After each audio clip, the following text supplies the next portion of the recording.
tatalakayin, pag-aaralan ang mga gawa ng makasalanan ng kalikasan at ang bunga ng Espiritu. And the acts of the sinful nature and the fruit of the Holy Spirit.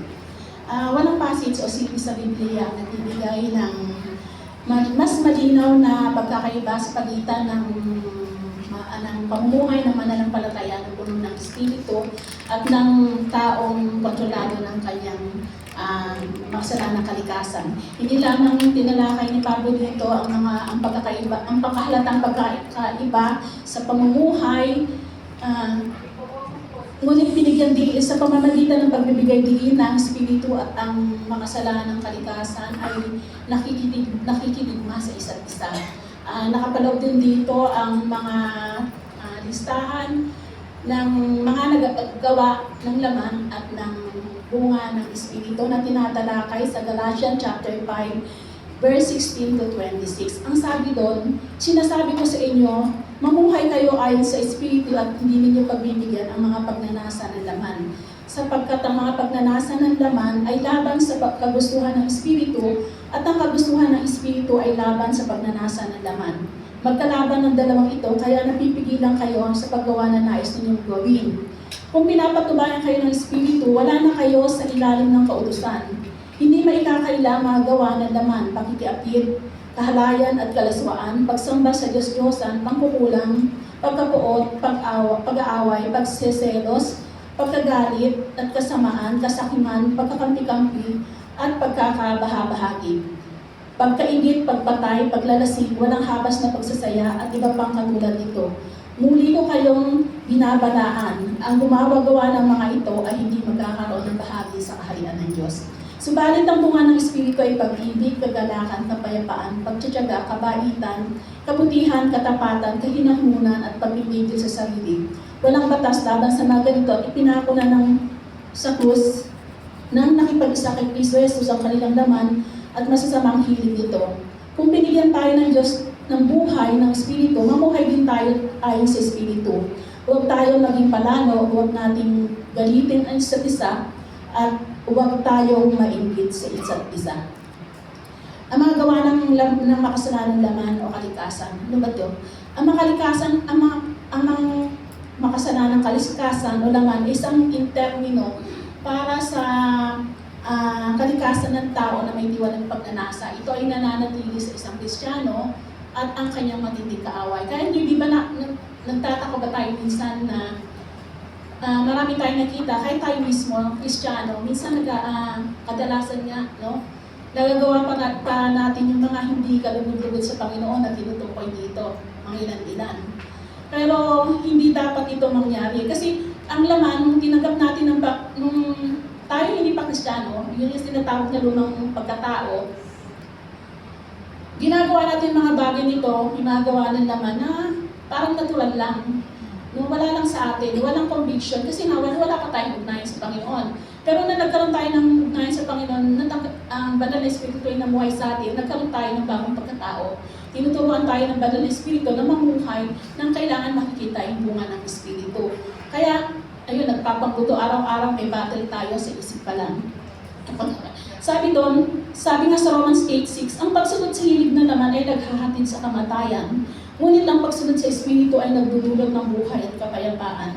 Kaya nga kapag itinuon ng tao ang kanyang pag-iisip sa mga hilig ng laman, siya nagiging kaaway ng Diyos sapagkat hindi siya nagpapasakop sa batas ng Diyos at sadyang hindi niya ito magagawa.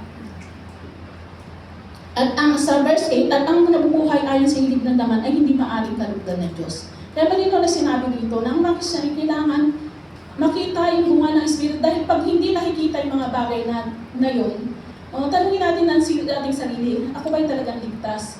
Bakit mas na-influensyahan pa ako ng aking laman kaysa ng bunga ng Espiritu? Sa verse 13, sapagkat mamamatay kayo ayon sa katawan makalaman, ngunit kung pinapatay ninyo sa pamamagitan ng Espiritu o magawa ng makalaman, mabubuhay kayo. Sa Galatians 5:7 sinabi doon, sapagkat ang pagnanasa ng laman ay laban sa kagustuhan ng Espiritu at ang kagustuhan ng Espiritu ay laban sa pagnanasa ng laman. Magkalaban ang dalawang ito, kaya napipigilan kayo sa paggawa ng nais niyong gawin. Kumbaga, magkasalungat kasi yung kanilang mga bunga eh. No? Magkasulungat. Kaya sabi sa Galatians 5:7, sabi ko, hindi ko maintindihan ang aking sarili. Bakit yung nais kong, yung mabubuting bagay na nais kong gawin, ay hindi ko magawa. At ang bagay na hindi ko nais gawin, ang siya kong ginagawa. Diba nandun lagi yung pakikiligma, yung battle, mismo sa sarili natin. Kasi yun ang dahilan. Kasi hindi natin pinapasakop yung ating sarili sa banal na Espiritu. Sa verse 21, sinabi doon, pagkaingit, paglalasing, walang habas na pagsasaya, at iba pang katulad dito, muli ko kayong binabalaan na gumagawa ng mga ito hindi magkakaroon ng bahagi sa kanila ng Diyos. Sa bakatwid, yung makasalanang kalikasan na ito na pilit na lumilitaw sa ating katauhan, ay kailangan nating labanan, kailangan nating ipako, kailangan nating patayin ng palagian upang sa pamamagitan ng kapangyarihan ng Banal Espiritu. Kasi sa sarili natin kakayahan, hindi naman natin talaga kayang talingin yung laman natin, di ba? Di ba? Hindi naman eh. Ang Banal na Espiritu nasa buhay natin, utusan tayo, bubulungan tayo, manalangin ka. Di ba nakahanda ka na ng manalangin, tapos mararamdaman mo, inaantok ka na. No? O kaya, magpapasa ka ng, o kaya kung di ka inaantok, kinugutom ka. Kaya pagpaliban mo ng manalangin, hanggang sa naiatras mo na naggabi na hindi ka pa nakapanalangin. No, kaya kapag pag-aaral ka ng salita ng Panginoon, binulungan ka ng Banal Espiritu, magbasa ka ng salita ng Diyos. Nakaset ka na magbabasa ng Biblia, tapos naalala mo, ay, ito pala yung oras ng paborito kong teleserye. O ngayon, ito yung pangbubuno, di ba? Ngayon, sino susundin mo? Yung hilig na laman mo na manood, o yung sinabi ng Panginoon ng Banal Espiritu na magbasa ka? Kaya ang desisyon pa rin ay nasa iyo. No, sino ang mas makapangyarihan sa buhay mo? Tapos sinabi dito, gawa ng makasalanang kalikasan. Ano ba ang gawa ng masamang kalikasan? Sinabi dito, yung una, pakikakip o immoralidad. Ito yung mga sexual na aktibidad. Diba yung halimbawa, yung mga extramarital sex, no? May asawa sa Pilipinas, may asawa din dito. O kaya yung mga premarital, yung magnobyo pa lang bumigay na, no? Kasi hindi magandang patotoo yun. Tapos ngayon, lalo na sa mga Kristiyano kapag makagawa ng ganun, diba? Isang kahilis wala nyo, lalo na sa mga hindi pa hindi pa nanatuwa sa Panginoon. Tapos yung pornography ngayon, talamak na talamak. Sabi nga, isang click away. No, isang click mo lang sa telepono mo, sa internet, yung pornography, ito yung mga yung malayo-malayo ka nang makita ng mga hubad na babae na lalaswang mga palabas, pelikula, nobela, sa internet lang, sa telepono lang na nakakaubos ng oras mo. Kaya kung wala talaga sa iyong banal na espiritu, doon lang naubos ang oras mo sa walang kalubuluhang mga bagay na ito. Tapos pangalawa, yung kahalayan, karamihan. Ito yung mga kasalanan sexual, yung masamang gawa at isyo, kabilang mga pag-iisip pag nasa puso. Ito yung hindi pa gumagawa ng aktual. Yung walang physical contact, pero yung sa tingin pa lang, sa panonood pa lang, nandun na naglalaro yung mga sexual fantasy na dapat hindi nakikita, lalo na sa mga anak ng Panginoon. Yung mga reference, pakicheck nyo na lang po. Tapos 3, yung kahalayan o kalaswaan. Yung kahalayan, yung pagsunod sa hiling at hangarin ng isang tao hanggang sa wala ng kahihiyan o disiplina sa publiko. Ito, marami ako nakikita rito. Sabi nga, yun nga, laging umukat sa atin, dapat ang pananamit ng mga babae ay modest. No? Kung gusto mong igalang ka, igalang mo muna yung sarili mo. No, sasabihin na iba yung nakapantalon naman ako. Nakapantalon na, pero bakat naman ang lahat. No, sa mga Kristiyano, kailangan simple. Hindi naman nakikita ang kagandahan sa uri ng ganda o kaseksla ng pananamit. No? Karamihan nga na lalaki, tinitingnan yung mga maihinhin, yung mga pinong kumilos. Dahil alam nila ito yung mga baing, lalo yung mga makatyos. Dahil alam nila ito yung magiging mabuting kanilang may bahay. No?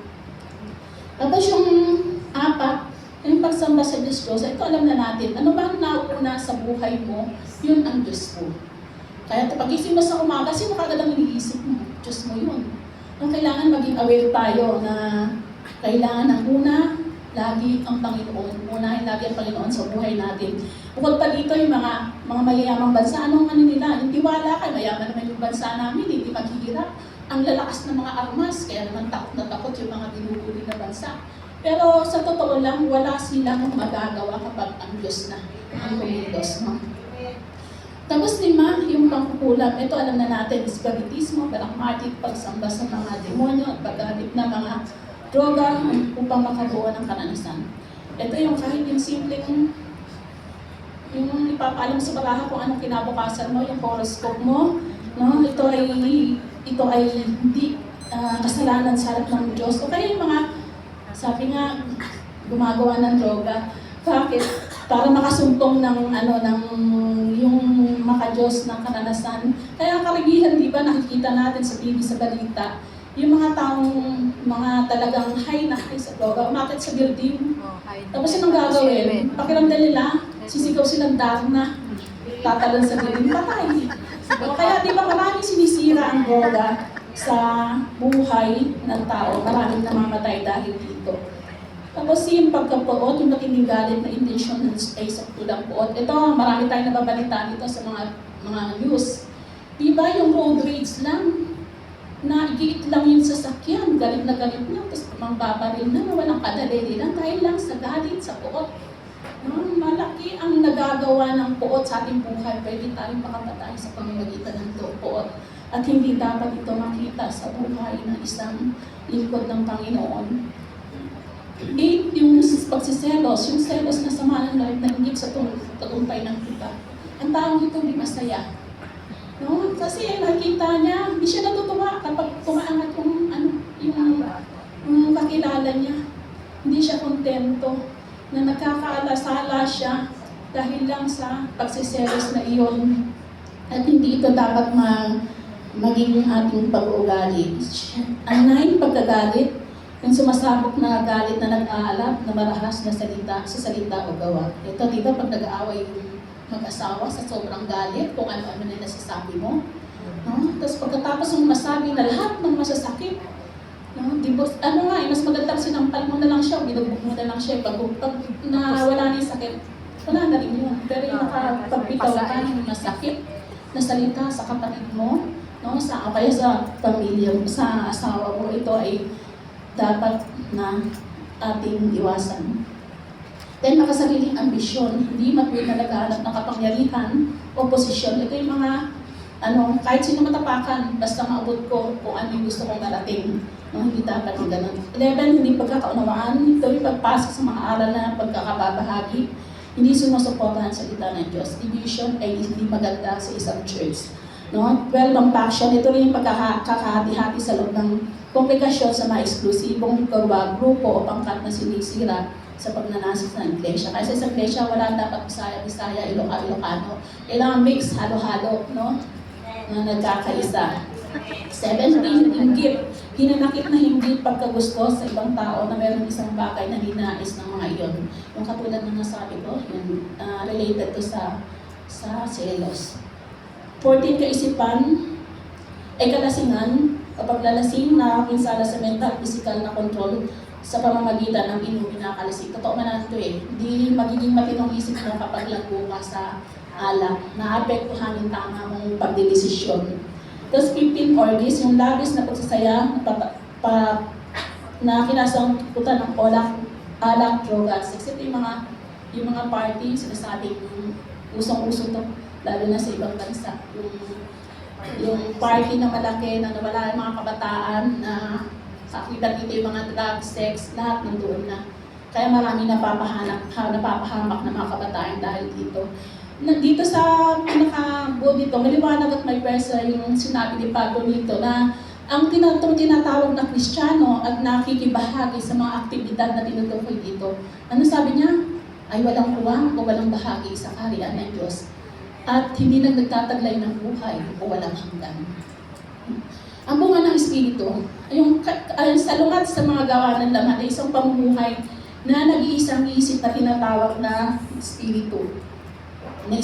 Na na tinatawag na bunga ng Espiritu. Ito ay mga bunga sa mga anak ng Diyos na habang pinahihintulutan nila ang Espiritu na patnubayan at influensyahan ang kanilang mga buhay, na sinisira nila, tinatakwil ang mga gawa ng laman at lumalakad sila sa pakikisama o fellowship sa Panginoon. Unang bunga, pag-ibig o agape. Ang pag-ibig ay ang pagmamahal sa Diyos at sa kapwa na walang kondisyon o hinihintay na kapalit. Hindi ito isang damdamin lamang, kundi ito ay isang aktibong pagkakawang gawa na ipinapakita sa mabuting pagkilos tungo sa Diyos at sa kapwa-tao. Ang pag-ibig kumikilos. Hindi sapat na, "Oy, I love you sis." No, hindi yun sapat, damdamin yun eh. Kailangan yung may paggawa. Katulad ng ginawa ng Panginoon, di ba, ang kanyang pag-ibig ay may pagkilos, yung binigay na yung mismo ang kanyang buhay. Pangalawa, yung kagalakan, ligaya na higit pa sa emosyon lamang. Ito ay pagiging payapa at hindi matitinan sa gitna ng mga hamon at dagok ng buhay. Ito yung kagalakan, hindi siya apektado kung anong sitwasyon ng kanyang buhay, no? Kung naghihirap siya, kung may sakit siya, hindi na-epektuhan yung galak na yun. Ito yung tunay na kagalakan na tinutukoy ng Panginoon, kundi ito yung hindi pagpapako ng kaligayahan sa mga material na bagay. Ang pag-asa na liligaya tayo sa piling ng Panginoon Jesus sa wakas ng ating buhay.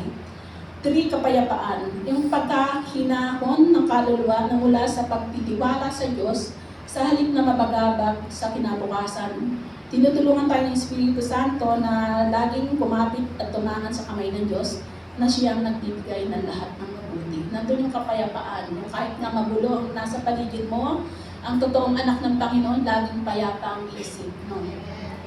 Pang-apat, yung pagtsatsaga at pasensya. Ito yung kakayanan pasalin o batain ang mga kahinaan o kakulangan ng iba. Batid na tayo din ay mahina at nangangailangan ng awa at patawad ng Diyos. Diba? Si pastora natin, masyadong mapagpasensya at saka matyaga. Kung kahit anong iba to sa kanya, no, pupukalan niya ng mabuti. Dapat gano'n ang ating makikita sa ating mga buhay. Tapos number 6, yung katapatan. Ano number na? Kabaitan.